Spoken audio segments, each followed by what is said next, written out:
Nick Cushing is out. The first shovel is in.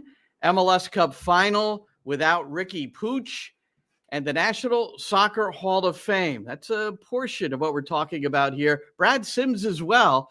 Big groundbreaking day at Etihad Park on NYCFC Views Live. Turn up your volume. Because you're about to listen to The Sick Podcast. NYCFC Views. Collins approaches the shot, and New York City wins the first MLS Cup on their first try, and they're going crazy. Tiene tiro y gol!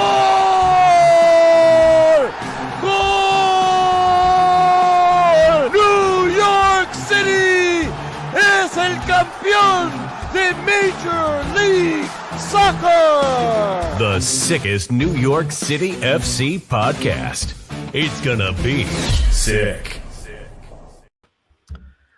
Thawing out has been the key element here for us here in the Northeast, New York City and New Jersey specifically, but it was City, Queens, Willets Point, and yeah, it was a cold one. I'm Glenn Crooks, Roberto Abramowitz, but I think the warmth of the ceremony certainly added at least a little heat to the festivities, and a lot of happy supporters, Roberto, as Etihad Park. We know it's signed, sealed, delivered, but until the shovel gets in the ground, it's ceremonial. We understand, but it was an important day. It's reality. It's exactly what it is. It's reality. This is happening 100% now. Nothing can derail this at this point. So very happy to see everybody, despite the frigid temperatures that with the wind factor was 29 degrees on a 39-degree day out at Willets Point. And but it was a very warm feeling, as you say, because it's been a long time coming, and it's never easy in this city. And it didn't take any less that it took Yankee Stadium to be approved and shovels in the ground, the new Yankee Stadium and Citi Field. All these things take time, take a lot of negotiations, and they've pushed it through the finish line. Yeah, it was an important day, and it was a warm day from that standpoint, juxtaposed with the firing of Nick Cushing, who is someone we've gotten to know very well over the years because of our close nature and being in contact with him both on the road and at home, pregame show. And so those are always tough moments, too, and we're going to get into more of that. Unfortunately, it's a profession where almost always, with the exception of maybe like a Jim Curtin or Peter Vermees, it's going to end with your reign usually ends. And now sometimes you make your own choice. Well, Curtin was fired, so Curtin is in the same boat as Nick Cushing. Peter Vermees still has a job, but he was there since 2014. So you know what I'm saying. You know, he had a but there's always a finite. The Peter Vermees right now is in Alex Ferguson territory. Yeah, you realize that? Yeah. Okay, I mean that's not an exaggeration. He quit. He was like, "All right, I'm done." Peter Vermees is going to basically be allowed to, whenever he wants, to quit. He's got a great thing going over there in Kansas City. Well, let's get more into that and talk a little bit about Nick. And also coming up a week from today, it's San Diego FC, the MLS expansion draft. So you have to expose some players, and that's always interesting to see how those clubs, you try to get into the brain of Mikey Varis, their coach, and is there someone on the New York roster maybe that he would target? And you're trying to anticipate who New York City will leave, and maybe we'll go through some of the names here and see what we think a little bit later on. But the groundbreaking. So Shane, our producer, Shane, you can roll through maybe some of the photos that we've captured here. So Mayor Eric Adams, we weren't sure if he was going to be able to make it because there was a murder in Midtown early this morning, which was just just shocking the way it occurred, and such a sad thing. But he dealt with that. He came and he's such a big part of what happened, and also Francisco Moya, the Well, hold on. Before you leave Eric, you can't just walk through Eric Adams, okay? Well, I mean, and just leave it there. We got to go back to Eric Adams. Where's Eric? There he is. There's our mayor. Okay. First of all, okay, really, I'm happy that he was able to make it. It's a very tough day for him. A lot of things going on, as you say. The murder of the United Healthcare president outside the Hilton Hotel earlier today, which now seems to be an assassination, premeditated based on the latest. And it's a simply horrific thing, that happens. But the mayor was able to make it. I was sort of surprised that he made it, and I'm happy that he did. But I mean, how does he not know the name of the stadium? I don't know how he pronounced Etihad. That didn't come anywhere close to Etihad. Well, Etihad, but the more the mispronunciation can be Etihad. forgiven. That was one, and then no, the big one was, who cares about Manchester United? And of course, he meant Manchester City. We're New York City FC, and he said Manchester United, which I'm sure my son was very offended by that. But yes, so that was the. But it was a difficult day for the mayor. So look, he got in, and you could tell from the other speakers, including Francisco Moya. So now we'll go and Don Garber, MLS commissioner. Gave the mayor so much credit for supporting the project, and you see, which he deserves. Yeah, and Moya, of course, he's the guy, and he told the story of going to see, and there he is with the commissioner, Don Garber, telling the story of going in to see him so many years ago, and the suggestion of a team in New York City, and I didn't know this. Don Garber went to he told everybody he went to high school with Eric Adams, that he's a year older. Yeah, so that's interesting. Yeah, I didn't know that, in Queens. Yeah, I did not know that either. And then, Francisco Moya had a great story about, he's an immigrant kid from Ecuador. His parents met basically in and around the area of Willets Point, and he got to play soccer there. And, once he became a politician and a representative of the area, and a great representative of his area, that he said he promised himself that he was going to get a stadium built. And look, he's been pushing for this forever. He pushed for, when New York City was trying to do the Bronx, there was Queensboro FC that he was trying to do with Queensboro, which was, partially started by David Villa. And, and so that looked like that was going to be a USL team, and they were going to get a stadium there, but that whole thing fell apart. Obviously, then New York City shifted its focus from the Bronx to Queens, which is what they should have been doing from the first place. But and it works out. It's in the best area it could absolutely be. New York City winds up nailing it for sure. It's in a fantastic area that is just so soccer positive and soccer crazy that it is going to succeed. It's got a cool vibe, So I have never taken the LIRR, as far as I can remember, the LIRR, which is coming from Jersey. It turns out this may be the way I get to Citi Field more often. You just go to Penn Station and hop on it, and it's like 15 minutes and you're there. But it was cool to walk out. There's Citi Field. There's the tennis center. There's the World's Fair Globe, and it's all just you're surrounded by it. So it's really, and then you just walk a little ways off to the right of Citi Field, and there's going to be Etihad Park. I thought our friend James Knowlton, he put up something which I chuckled on social media. Google Maps. Show this, Shane. The Etihad Park, and this is before the first shovel was in the ground. It's already on Google Maps, and it doesn't exist. I like that. How about that? I love it. It's fantastic. And what I really, once, I think it was a councilman, Francisco Moya, who mentioned it. The fact that you've got Citi Field, Etihad Park is coming up, and then also Willets Point, the tennis center, rather, the Billie Jean King Tennis Center. It reminds me a little bit, it's a hub. Now it becomes, that whole area is even a bigger sports hub now.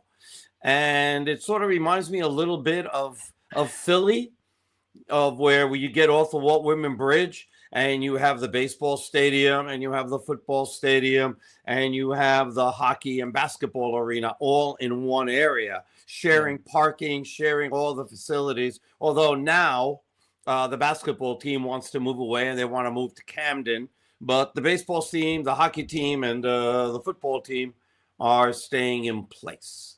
And the housing is well underway. The 2,500. Yes. So it's a bit of a high rise. Brad Sims, we're going to.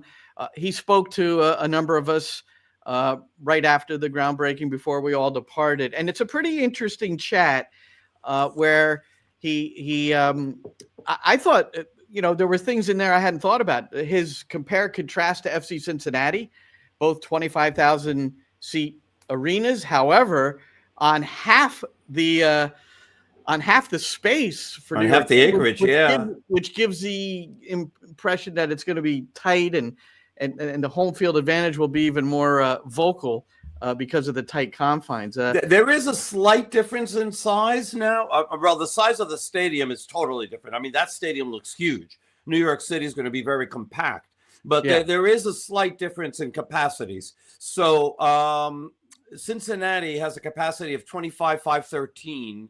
New York City's capacity is going to be 24,851. But he's mentioned something today, which he just sort of threw in there. And he goes, oh, well, with standing room. And I was like, oh, excuse me?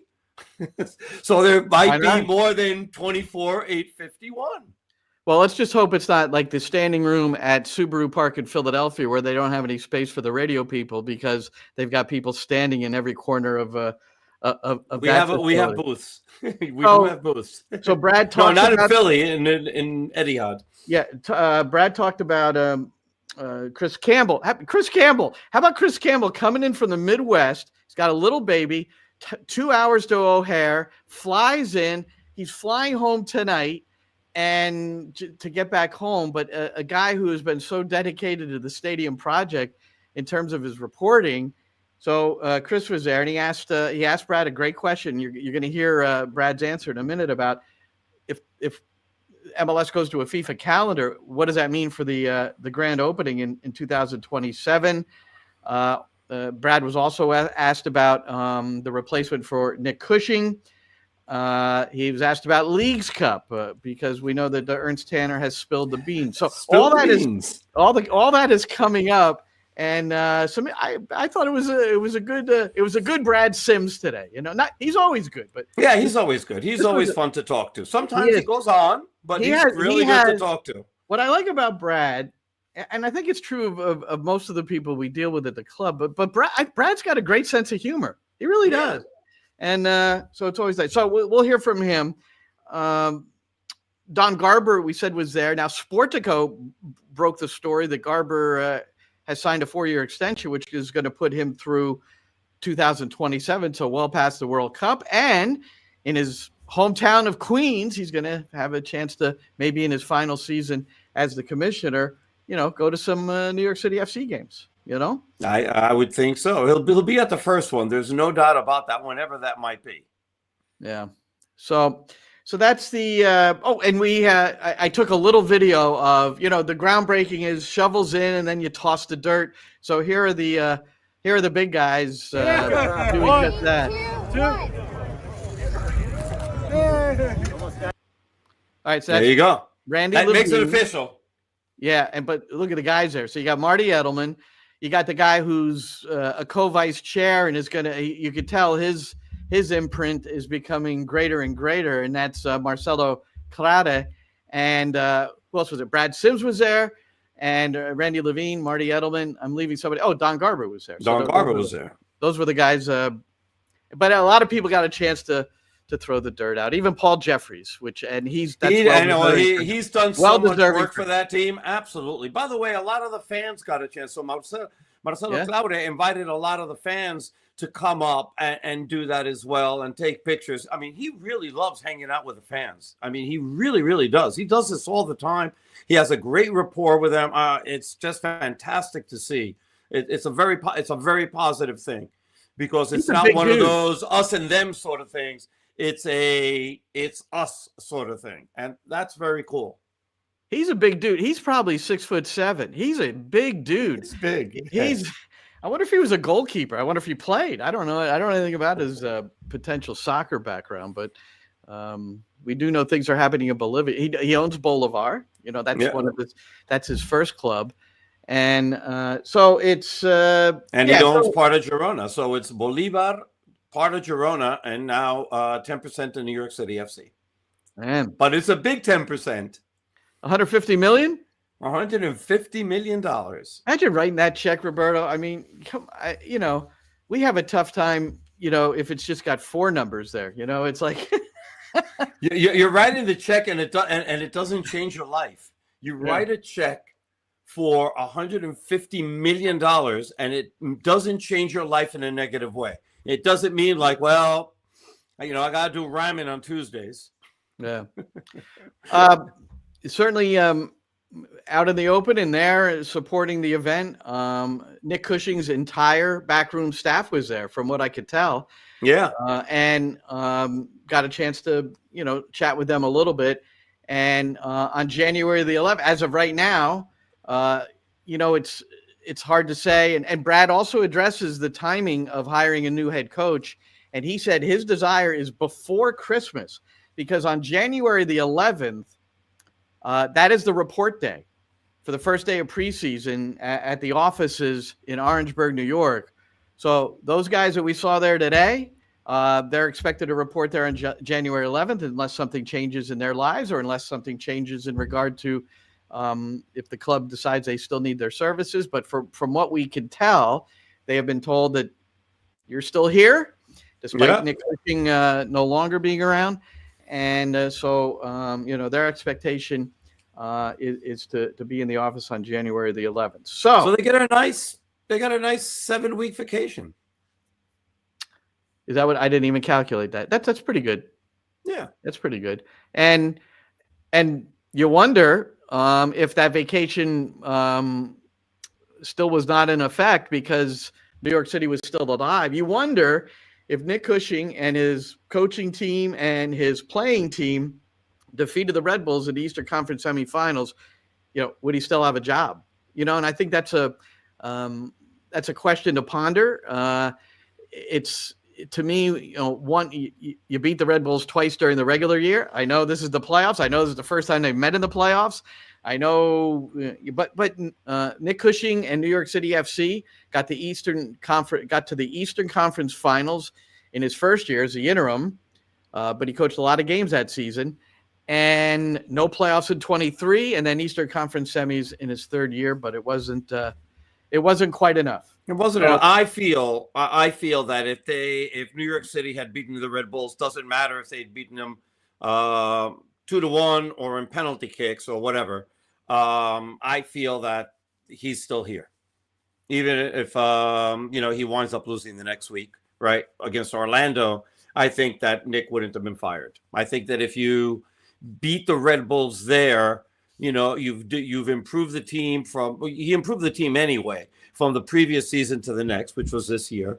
But I think that one was one too far, and to lose to your rivals at home was a little bit hard for everybody to swallow. And I think they really, really expected to win that game. And when they didn't, well, Columbus I think that it wound up affecting them. Columbus expected to beat the Red Bulls. Orlando, and the New York City FC expected to beat the Red Bulls. Absolutely. And there's good reason why you would expect to, because of the year they had. But something happened there, and they have created a bit of an aura about themselves, where you can't discount what might happen on the weekend out at the LA Galaxy. I don't think they have a chance, but they have a much better chance after Ricky Pooch got hurt. They have a much better chance. Slightly, because I don't think that's going to make that big a difference in the match. Red Bulls aren't going to change anything. The Red Bulls aren't changing anything, but if there's somebody who can break down, 10 guys playing behind the ball, it's a Ricky massive Pooch. loss. I would not deflect that it's not a massive loss for the LA Galaxy, but they've got a lot of weapons, and yes they do. By the way, I want to send a hello. I normally don't do this, but I want to send a hello. Ariel Rudas on his way to LA. He's watching us. So, Ariel, we On the miss you. Have a great time out in L.A. No, but this is great. We have to finish the exchange. So we have a group text, the four of us, myself and Matty Lawrence, Roberto and Ariel, the commentary teams. So Ariel is flying to MLS Cup, and he put in, hey, watching you guys on the airplane. Woo woo, NYCFC views. It's NYCFC views. So Matty Lawrence chimes in and goes, it's a great view. Flew over it a couple of weeks back. It's a massive project. He thought that Ariel was talking about the new stadium. It's pretty funny. Yes. Yeah, he missed that. We have comments, by the way. Martin Palacio says, saludos, Glenn y Roberto. So good to see from Martin. And then whoever just me is, and I'll leave this to you, Glenn. We'll start with you. Why wasn't the NYFC, that's interesting, why wasn't NYCFC more prepared for the Red Bulls? That's the question. I don't know if I agree with the assessment. Yeah, more prepared. Look, if we, I know many in cases of defeat really sometimes even despise looking at the analytic nature of things. But I think New York City was prepared. They knew how to attack the Red Bulls. They got in enough to win the game. When Thiago Martins hit the post with that header, it was almost like, look, that's the way it's going to be in this game.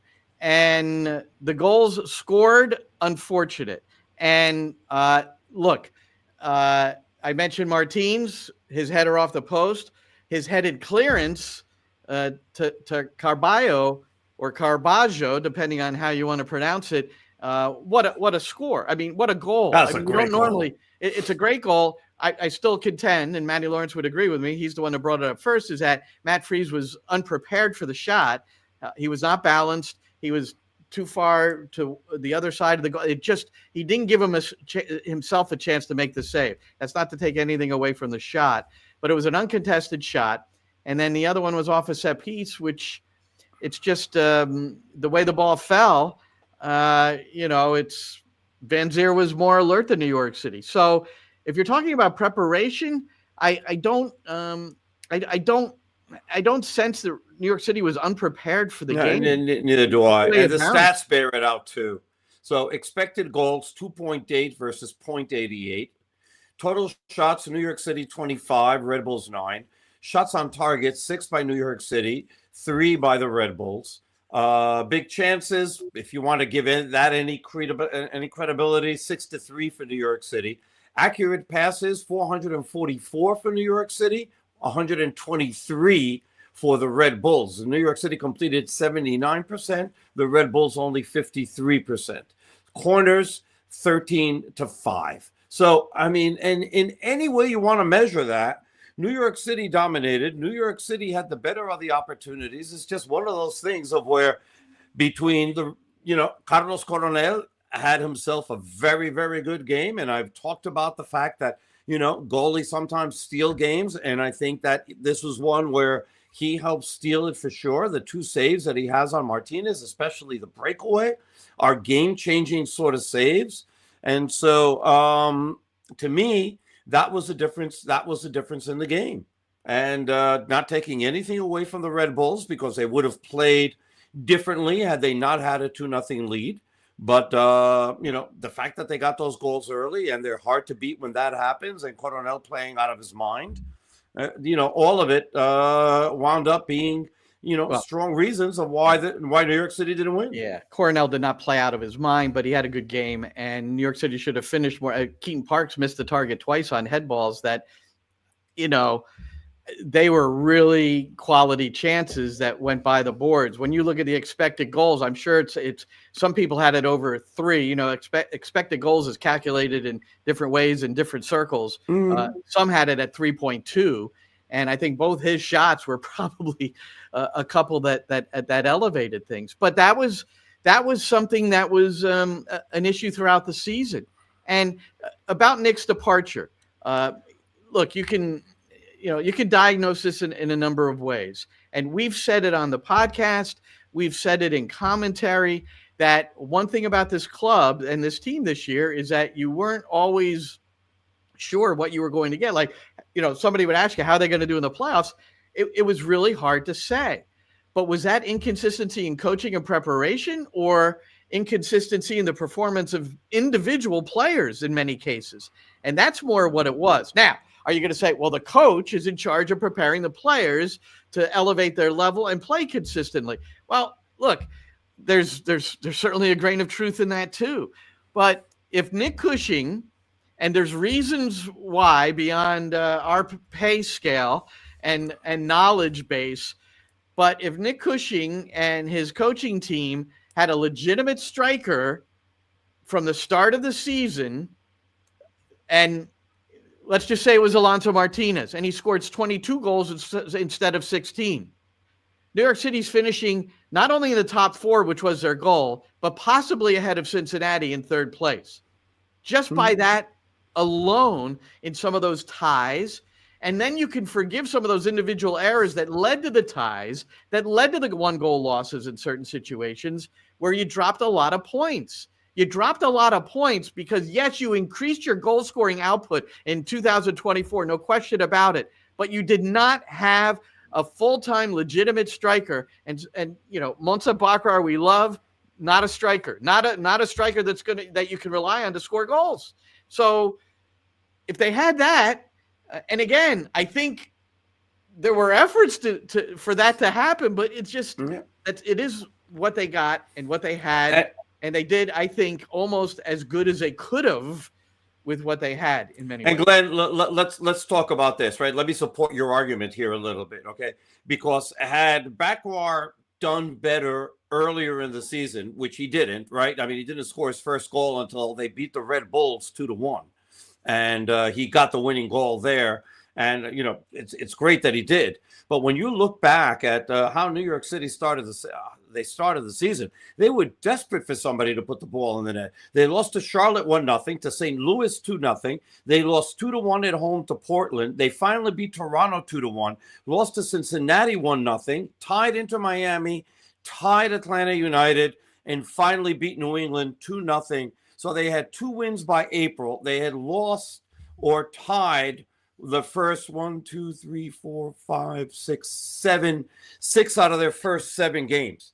And, you know, that's a lot of points to give up at the beginning of the season. And they came, you know, they were within a victory. If they beat Montreal, then they wind up in 4th place. So, you know, all that time, if they had, you know, somebody who was going to put the ball in the back of the net like Bakrar was supposed to do, and he struggled to do that. And the same thing for Mijatovic. And it wasn't until they finally, you know, gave Alonso Martinez a chance, because he kept on putting everything on goal if he was playing either in games or training, whatever it was, then, you know, things might have been very, very different for this team. Yeah.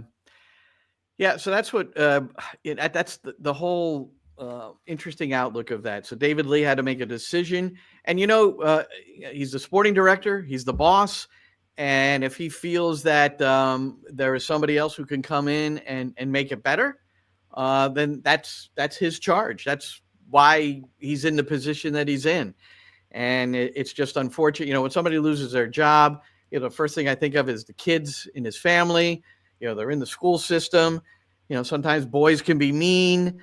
You know, you don't know. But, you know, you deal with that, and I'm sure that's been you know, one thing about anybody in this position. You have to you have to do preventative maintenance, you know, before you even get the job, or you're in, you know, interviewing for it. It's just like, look, if this happens, you know, this is what could happen because of this, and this. Right. And you just try to prepare everybody as best. And all coaches know you're hired to be fired. Yeah.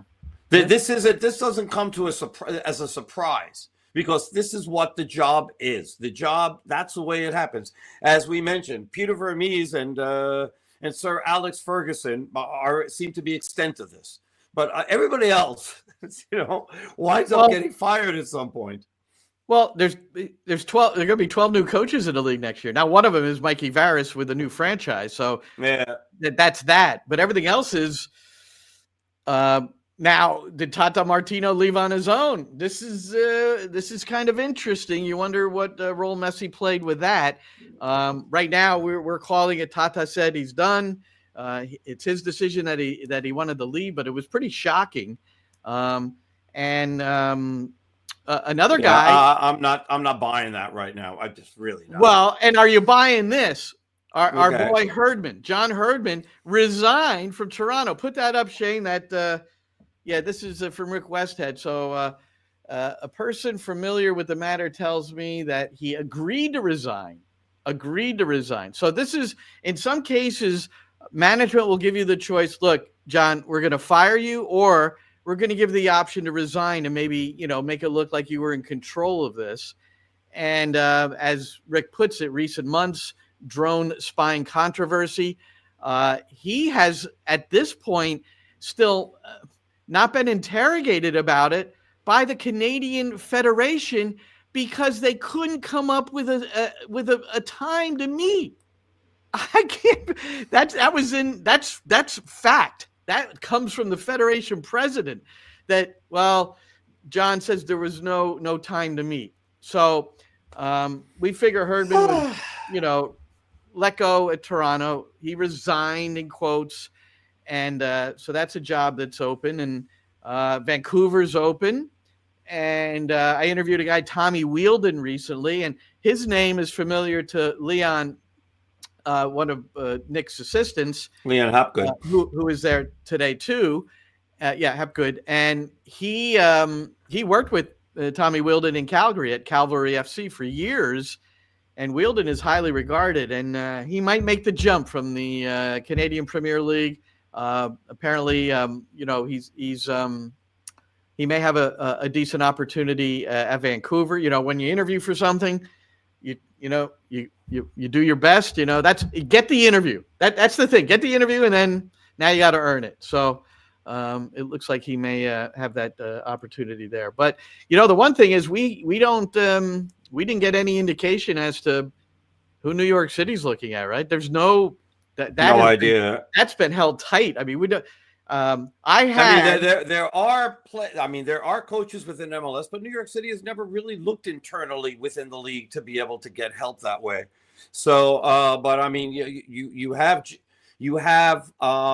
Curtin, who's available. Yeah. Gio Savarese is available. Of the people that you would probably want to interview, I mean, that you would think that they would fall under that category. We don't know if Gio's method of playing is exactly what fits in New York City, if that's a natural fit or not, because he likes to counterattack a lot, and New York City, wants to play a possession-based game. So who knows if that would work out? But I mean, Gio's a New York guy. Red Bulls, lived here before he went out to Portland. Was with the Cosmos before that, and right now he's back here living, doing Apple TV. I got a text indirectly from an assistant coach in MLS, and the text just had a picture of Jim Curtin, and thinking that New York City FC has high interest in Curtin. Now, my response to that, and I don't know how. I know this did not make people happy in the New York City organization when, after the Eastern Conference Final 2021, the game where Philadelphia was without a lot of starters because of COVID, I think it was 8, including their goalkeeper, Andre Blake, which put Matt Freese in goal that game. So so Curtin was pissed off about that to begin with. He was very testy throughout the week and was very testy after the game. So when Tyler Magno comes off the bench, a guy who costs a lot of money to get him in here, and then scores the game-winning goal, he referred to oil in his post-game press conference. I don't know if you remember that. I do. That's fine. And you want to know something? I'd grab him in an instant. I mean, I think he's a really, really good call. So this is what happens. I mean, look, sometimes you have players that go from one rivalry team to the other, be it from River to Boca, be it Barcelona to Real Madrid, or vice versa, America Guadalajara, whichever way it goes, Rangers Islanders, if you want to, do that, it happens. It happened. So you let bygones be bygones. It's in the heat of the moment. And as long as he defends your colors the same way he defended his colors against you, you should be good with that. Yeah. That's what you want. I mean, if he's that good of a coach, and we think that he is, and then, by the way, let him put his money where his mouth is, because then you're like, all right, now you've got money to spend. Like, it's not a ton. It's not Toronto. It's not Inter Miami. New York City still spends somewhere in the middle of the pack, right? LA Galaxy, LAFC, right? New York City is basically a middle of the pack sort of spender, but they definitely spend more than Philadelphia. Well, pretty much everybody does. Yeah, and another thing I've heard is that, and this was right when it happened with Nick, is someone who's I would say is in the know, thinks that the club is going to go outside of CFG for their next coach, and that would put Jim Curtin firmly in. The thing about Curtin, remember, he was more of a possession-oriented coach with Philadelphia until Ernst Tanner arrived. Ernst Tanner said 4-4-2 diamond, dude, and that's the way we're going to recruit. And he switched the way he wanted to play. And he did it successfully. So my thought there is, if he did come into New York City FC, he's not going to have an issue with what all the satellite teams within in the umbrella of CFG are mandated to do, and that is to play a certain way of football. I mean, that's a fact. And now, can you tweak it and go this way and that way? Yeah, of course. You got to be your own. You got to be your own person a little bit in how you dictate the game. But there are pretty strict methods to how. There's a way to play. Yeah, there's a way to play. There's a way, that can hold you back at times. And I just. But we've seen coaches go away. I mean, remember Rendoma the first time that he played the Red Bulls, and New York City was always play it out of the back, play it out of the back, play it out of the back, and then all of a sudden, they were punting balls forward like they were playing in the English Premier, even before that, like in England in the 60s, and New York City's jumping lines like crazy. That wasn't the New York City way to play, but he went out to get a victory, and he did, with a turnover and Maxi Morales scoring the goal and winning 1-0. So, one game where we could look at it. There's been where we could look at it. Hold on. Where we could look at it more closely is Ronnie Dyla did not play CFG football, the year they won MLS Cup down the stretch. They were just trying to get wins any way they could after that dismal 10-game span before the 9 games, 509 minutes? 509 minutes is what I remember. I don't remember how many games it wound up being, but it was 509 minutes, and Goody Torarenson changed the season. The Goody goal. They talk about statues and everything. I know, Maxi Morales, which, that's a legitimate. I'm just kidding here now, but Goody should be, there should be something of Goody on that new stadium. Maybe a picture of the goal or something. Like a plaque.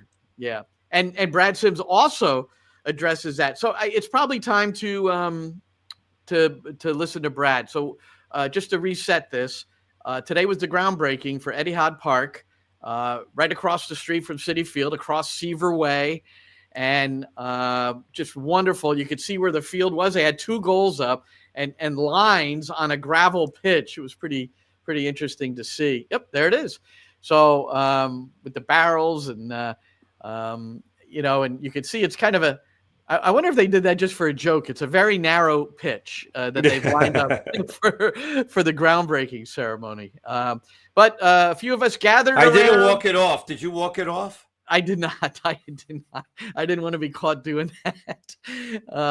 But we gathered around Brad and asked him a few questions afterwards. So here's Brad Sims, CEO, President, New York City Football Club, after the groundbreaking.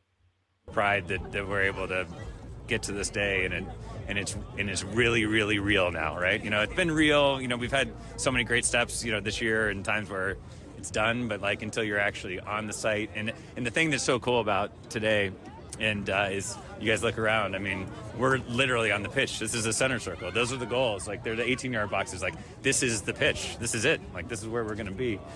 So that makes it feel, extra real and extra special. I saw Peter Vermees. He was stepping off the width of the field. I don't know if you noticed that. Hey, they're going to do it. They're going to do it. I'm sure 2027, everyone's going to come and they're going to double check just to make sure. There's no doubt in my mind, They're welcome to. That's been one of our, I think, secrets of home field advantage, just because we're in people's heads, when the opponents, when they come.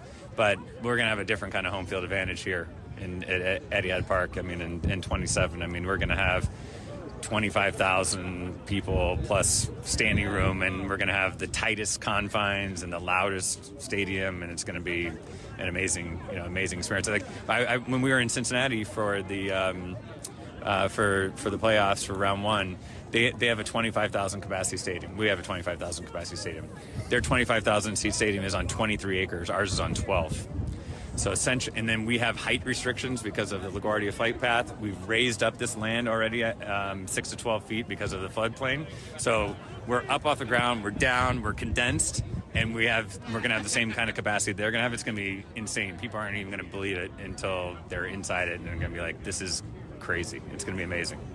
You keep saying 2027. How are we feeling about the timeline for opening the season 2027? I know groundbreaking was originally supposed to be early in the year, and then when we talked in the summer, you were hopeful September. It's now December. Yeah, I think we still have the same timeline. You know, I think that or beginning of 2027 MLS season. You know, you might start on the road a few games, you know, things like that. But right now we're targeting April 2027 realistic time frame. Would the rumored potential change in the MLS calendar to the European calendar, would that impact at all kind of planning on when you open the stadium to 2027, 2028 possibly? It could, yeah. I mean, I think that if that happens, you don't want to open a brand new stadium 3/4 of the way through a season, 80% of the way through a season, you know. I think, but that's obviously speculation right now. Everything we're planning is for regular calendar year season 27, and we want to try and make sure that we're open early enough that we can play the entirety of the season there in 27. So that's fine. If things change, then we can change with it. But yeah, if things would change to that calendar, you would be looking at more of the 27, 28 season. Are you in favor of the change of the calendar? I would say I'm neutral on it personally. I think there's a lot of positives for it, especially on the sporting side. I think that for I mean it's December. It's December 4th right now, and we're all out here freezing. I can tell you're shivering, I'm shivering, and we could be playing a home. In that scenario, we could be playing a regular season home game on December 4th. So that's not ideal from a fan, from I think a fan experience standpoint. Though we will have a warm confines, and it will be it'll be an amazing atmosphere. So I'm not too worried about our situation. From a sporting situation, there's a lot of pros, to be aligned to the FIFA calendar. From transfers, both incoming and outgoing, it's hugely advantageous, and I think that from a league standpoint, that will help increase the caliber of play in the league, which I'm all for. So I think from that standpoint, I think if you're Minnesota or you're Toronto or you're Montreal or you're New England or many others, it's not ideal. I think that for us, we're going to be sold out every game for many seasons. I'm very convinced of it. We're going to have way more demand than we're going to have supply for seats, and so we're going to be, I think, insulated from that situation a bit more than some of the other markets that are in cold weather. But so that's what I'd say on that. Just out of curiosity, obviously we're going to do great. We're going to do great on and off the pitch, no matter if the season is on a calendar year or it's on a fiscal or it's on a FIFA year. New York City FC is going to do very well, no matter what. I'm convinced of it. There's still obviously a couple of years before the stadium opens. 2025, 2026, is the intention to continue to push more games over to Queens and to have more games in Citi Field? I think ideally yes, but realistically no. And what I mean by that is that you just literally have to just look at the calendars, and we have to sync up the Mets calendar, the Yankees calendar, the FIFA calendar with FIFA breaks, the MLS calendar, and then you look and see how many dates are left.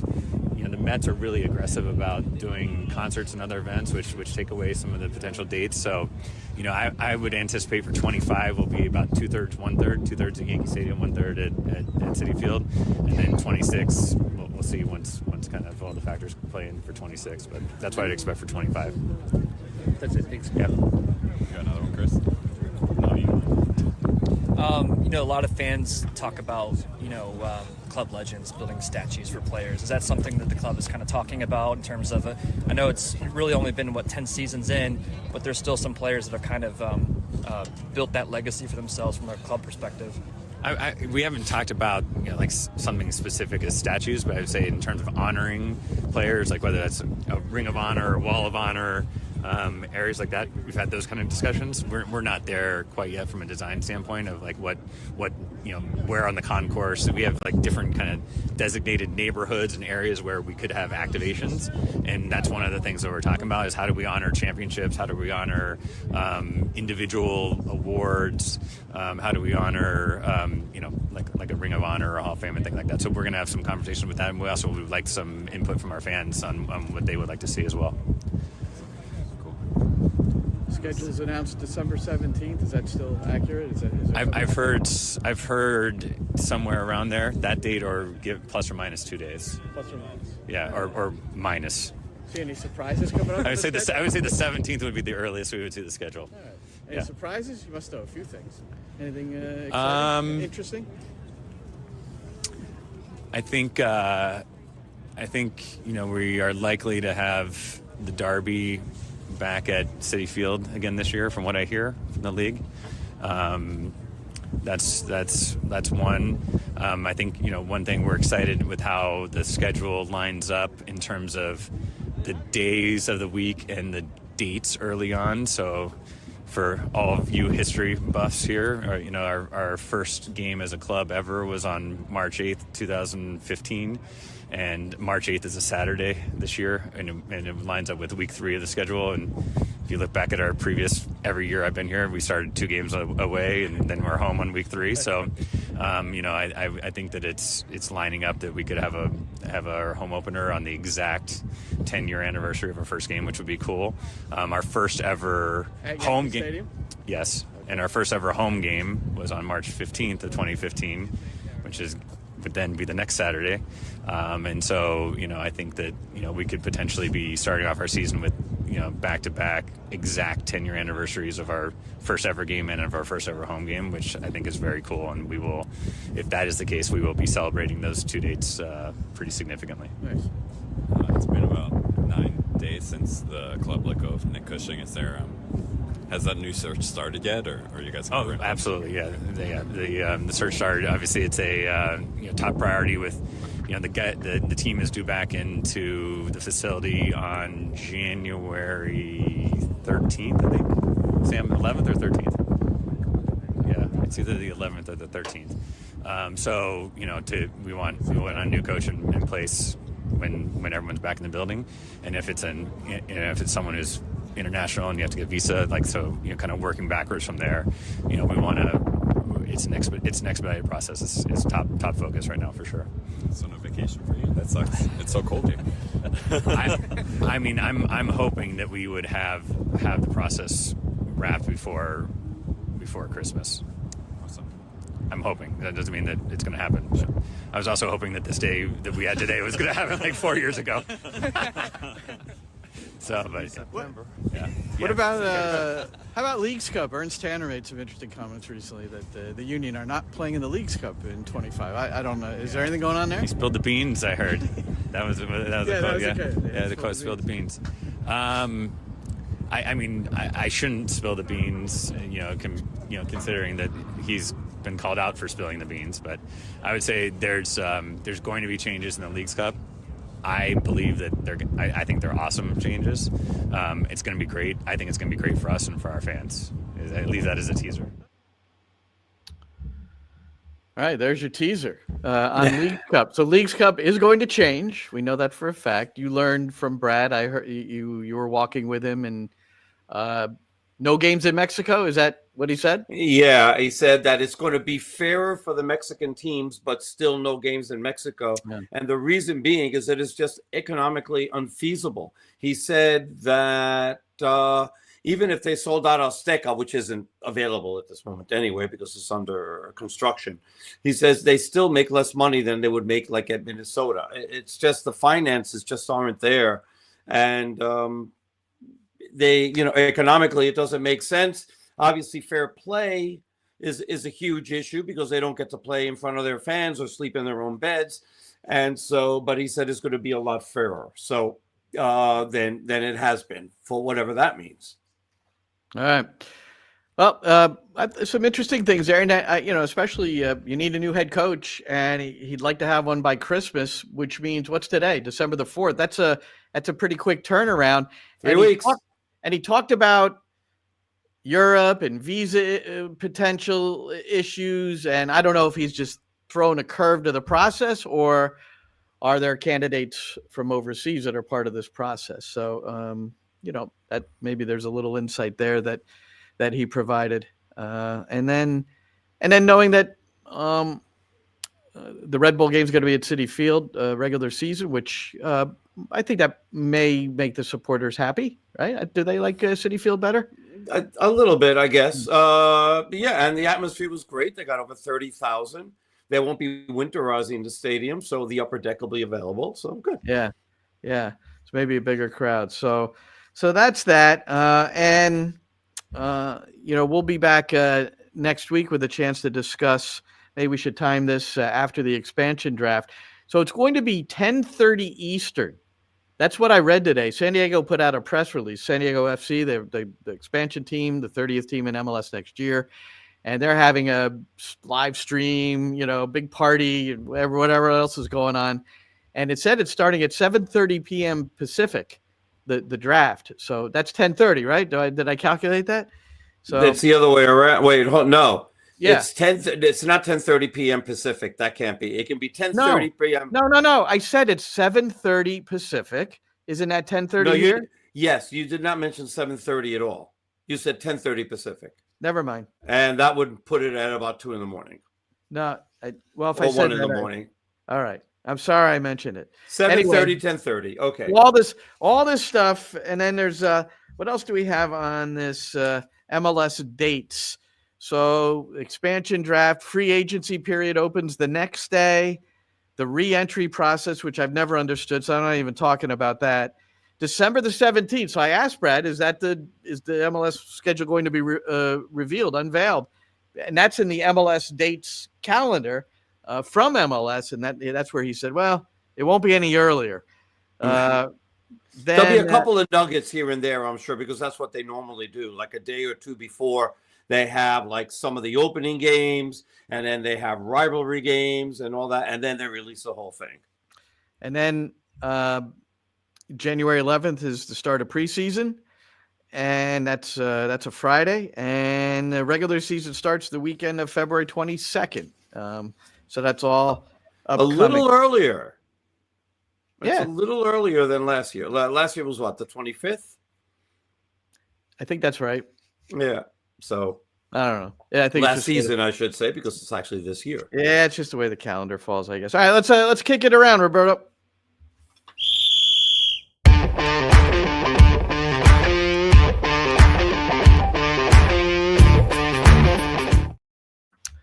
All right, I don't have too much here, but I do have to, with pride, announce there are 5 new members of the National Soccer Hall of Fame.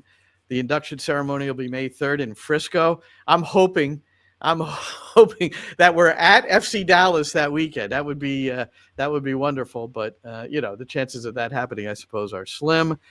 It would be great for you to be there because one of yours is going in. Yeah, Carly Lloyd, near unanimous.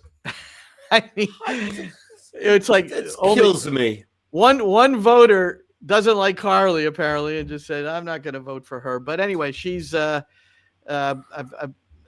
gone back and forth with her a little bit, and she's obviously thrilled. Alexi Lalas did a they do. I think it's very cool what they do. The Hall of Fame, where they have these video announcements where they surprise those that are receiving. And it was Alexi Lalas who said he was going to come in. He was coming to her house to video. Get her opinion about something, and then it was to actually present her with this. But 4 years at Rutgers University, and I do want to tell one story, Roberto, and this is absolutely true, and it's really, and it's in her book, and it's one of those seminal moments. So Carly was cut from the under-21 team by Chris Petroselli, the fellow Jersey guy. I know him well. He was at Notre Dame, then SMU. Now he's with the Dallas team in the USL Super League. But he cut Carly because Carly liked to attack. She didn't like to defend, and he didn't like her work ethic. And he just said, I can't bring you along on this occasion, which was the Nordic Cup, which was a big event for the 21s, used to be. And so she was cut, and she's devastated, and she doesn't like Chris Petroselli. She's still young and less emotional, less mature, exactly.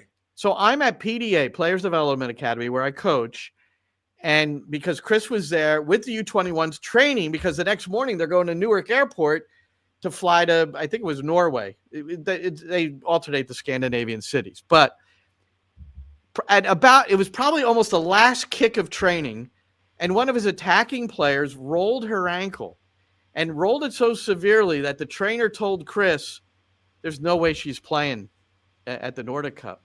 So I'm sitting in the bleacher just watching this, and I see Chris turn away from the trainer and start walking towards me. And I know what he's going to ask. And he asked, he goes, well, do you have any idea if Carly's around or if she'd even think that, consider this? I said, look, not only should she consider it, if you're inviting her now, she should go, but I'll call her. So I called her. She was trepidatious about it. I just explained to her, look, it can't hurt. What's the harm? What would the harm be? So she did it, bit the bullet, and she and Chris had a good chat. She scored 2 goals, 2 big goals in this tournament. And I hate to use the trite phrase, the rest is history, but she was called into a senior camp, a little later on, and then here she goes. So if that moment didn't occur, now, I'm not saying she wouldn't have that career, but it would have been hastened a bit. It would have been delayed, because who knows when she would have been invited back in. And the point also being, right, is that when you're that age, you're always going to be emotional. It doesn't matter if you're a man or a woman. It doesn't matter. You get hurt, These things happen. But it's a business, and you learn, and you should learn very, very early that it is a business, and people are going to make decisions that aren't going to be based on emotion, are going to be based on whatever facts that they see. I mean, they may not see the same facts you do. So if that happens and you get cut, as you said, Glenn said, you bite the bullet and they invite you back, you say, absolutely, take advantage of the situation and go for it. And don't be, don't stand on your britches and be, well, you cut me, so screw you, sort of thing. No, it's like, I'm there. What do you want me to do? But the coincidence, too, is that, he's training the team in Jersey. Carly's not far away. I mean, it was the perfect. And you're there. And I was there, but it was like she could easily get there, hop on a plane at Newark Airport, and if it was, if he was training somewhere else, on the West Coast, whatever it might have been. She would have been in transit. It probably, there maybe somebody else local to that training site might have been contact. I don't know. So it's a wonderful story. And then game-winning goal in the 2008 gold medal game. Game-winning goal in the 2012 gold medal game. Hat trick in a World Cup final. If she did nothing else, that's pretty impressive. She should be in the Hall of Fame. But she did a lot more than that. She was she was either the Frank Lampard of women's soccer, because she scored almost all her goals out of the midfield, or Frank Lampard was the Carly Lloyd of the men's game. So Mary Harvey also inducted, and people might not know that name. She was the goalkeeper, Roberto, in 1991 when the U.S. women won the first ever Women's World Cup. It was in China. Julie Foudy was on that team. Brandy Chastain, Mia Hamm. They were all like teenagers or like 20 years old. Foudy was still at Stanford. She had to go back and take exams. It was this Michelle Akers. Michelle Akers was great. She was the woman. Yeah, she sure was. And Anson Dorrance was the head coach, the UNC legend who retired this past year. So Mary Harvey's in. So that's wonderful. She's done a lot for the game too, outside of the field of play. And then Nick Raimondo, Chris Armas, both of them certainly so well deserving. Raimondo, I'm trying to get all these people on my SiriusXM FC show, by the way. And then Mark Abbott. Good. who was very influential as an executive within Major League Soccer, and yes, was instrumental in a lot of the things that Don Garber continues to carry on as the commissioner. So that's National Soccer Hall of Fame. It's a big deal. It's a big deal. It is. I thought Wanda was going to get in, and I'm surprised he just missed out, not by a lot. So there's always next year. You remember when we first talked about it, I said the only to me, unanimous votes, Carly and Wondolowski. I'm surprised, Yeah, I'm very surprised too. It's disappointing that he didn't get in, and he better get in next year. Roberto, in closing, I thought, look, by the way, I have news for you.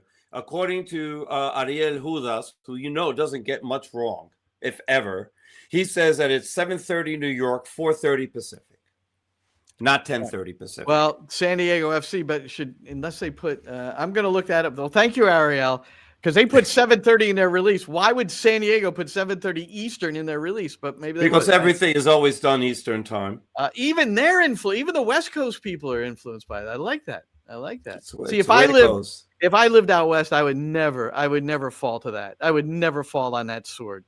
I would say screw the East Coast, but I'm here and I love it. But you're an angry old man. What do you want? Maybe. I mean, exactly. You'll be barking at everybody. So in closing the show, Roberto, I want to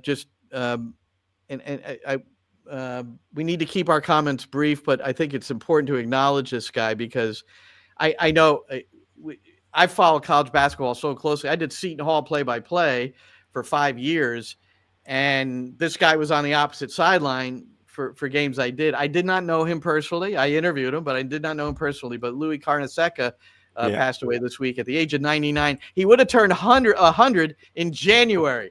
So I'm bummed out that he didn't make it to January.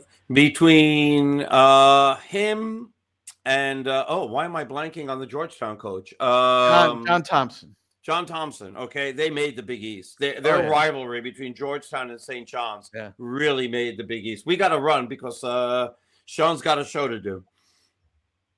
Sean or Shane? Shane, rather. Sorry. Okay. Keep on getting these things wrong. Yeah, Shane. Sorry. All right. Well, wonderful to have you with us. A lot happening in New York City FC land, and Roberto and I both at the groundbreaking today, and of course the Nick Cushing story. And New York City, according to Brad Sims, they would like to have somebody in place before Christmas. All right, that's going to do it for Roberto Abramowitz. I'm Glenn Crooks on NYCFC Views Live. And that's a wrap. Hope you don't miss us too much until next time.